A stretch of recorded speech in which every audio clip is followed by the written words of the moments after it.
warahmatullahi wabarakatuh.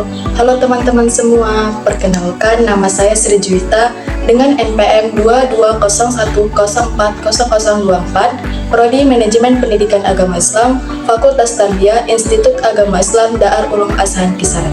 Di sini saya akan menjelaskan kepada teman-teman semua mengenai materi saya yang berjudul Komunikasi Verbal dan Non-Verbal dalam Pendidikan. Kita akan membahas apa sih komunikasi verbal dan komunikasi non-verbal. Komunikasi verbal adalah bentuk komunikasi yang menggunakan kata-kata, baik tulisan maupun tulisan. Sedangkan komunikasi non-verbal adalah bentuk komunikasi yang tidak menggunakan kata-kata. Contohnya itu seperti isyarat tubuh, gerakan tangan, ekspresi wajah, kontak mata, bahkan nada suara. Selanjutnya, kita akan membahas bahwa komunikasi verbal dalam pendidikan terdapat struktur dan penggunaan bahasa. Nah, struktur bahasa dalam komunikasi verbal mencakup beberapa hal, diantaranya yaitu kejelasan, ketertiban, dan efisiensi.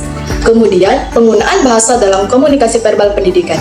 Penggunaan bahasa yang tepat sangatlah penting dalam komunikasi verbal pendidikan.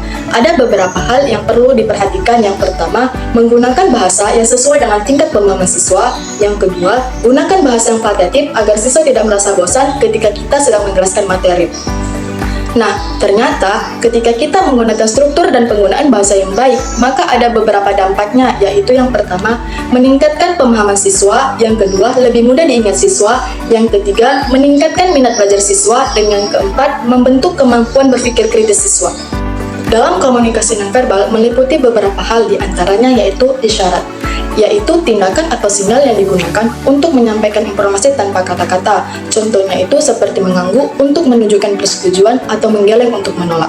Yang kedua yaitu gestur, yaitu gerakan tangan atau anggota tubuh yang memiliki makna tertentu. Contohnya adalah melambaikan tangan sebagai bentuk salam atau menggunakan jari untuk menunjukkan angka. Yang ketiga yaitu ekspresi wajah, yaitu perubahan pada wajah yang mencerminkan emosi, seperti senyuman untuk menunjukkan kebahagiaan atau kerutan kening untuk menunjukkan kebingungan. Dengan memahami beberapa hal tersebut, kita dapat meningkatkan kemampuan dalam berinteraksi dengan orang lain dan memahami lebih baik tentang apa yang dikomunikasikan secara tidak langsung. Selanjutnya, pengaruh komunikasi nonverbal dalam pembelajaran sangatlah penting, antara lain yaitu yang pertama, meningkatkan pemahaman. Ekspresi wajah dan gestur guru dapat membantu siswa memahami materi dengan lebih baik, misalnya antusiasme guru yang terlihat dapat memotivasi siswa.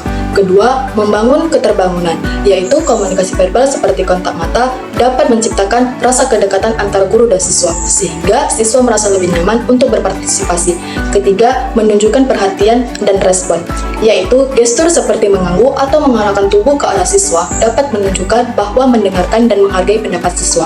Yang keempat, mengatur suasana kelas, yaitu ekspresi dan postur guru dapat mempengaruhi suasana belajar, misalnya sikap terbuka dan ramah, dapat menciptakan lingkungan positif dan mendukung. Dan yang kelima, mengindikasi emosi, yaitu komunikasi nonverbal menyampaikan emosi baik dari guru ataupun siswa yang dapat mempengaruhi dinamika kelas dan motivasi belajar siswa. Secara keseluruhan, komunikasi nonverbal berperan penting dalam menciptakan lingkungan belajar yang efektif dan mendukung. Selanjutnya, peran komunikasi nonverbal dalam interaksi kelas sangatlah penting, diantaranya yaitu yang pertama, membangun koneksi emosional, yaitu ekspresi wajah dan kontak mata membantu menciptakan ikatan antara guru dan siswa dan meningkatkan rasa kepercayaan dan kenyamanan. Kedua, mendukung penyampaian materi, yaitu gestur dan isyarat dapat memperjelas penjelasan atau membantu siswa memahami konsep yang sulit.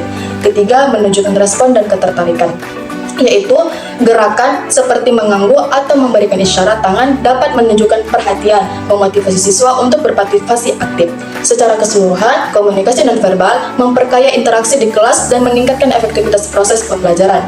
Jadi, dapat disimpulkan bahwa komunikasi verbal dan nonverbal adalah kunci kesuksesan dalam proses belajar mengajar. Komunikasi merupakan jantung dari proses pembelajaran, baik guru maupun siswa terlibat dalam pertukaran informasi, yang tidak hanya melibatkan kata-kata, tetapi terdapat juga bahasa tubuh, ekspresi wajah, dan isyarat lainnya. Kedua jenis komunikasi ini saling melengkapi dan memiliki peran penting dalam menciptakan suasana belajar yang efektif. Demikianlah hasil presentasi saya. Jika ada kesalahan, saya mohon maaf, dan kepada Allah saya mohon ampun. Sebelum presentasi ini saya tutup, saya ingin memberikan sedikit pantun. Hari Jumat memungut kerang, tumis sedikit buat arisan. Mohon maaf jika ada yang kurang, mungkin presentasi saya tidak berkesan. Billahi taufiq wal hidayah. Wassalamualaikum warahmatullahi wabarakatuh.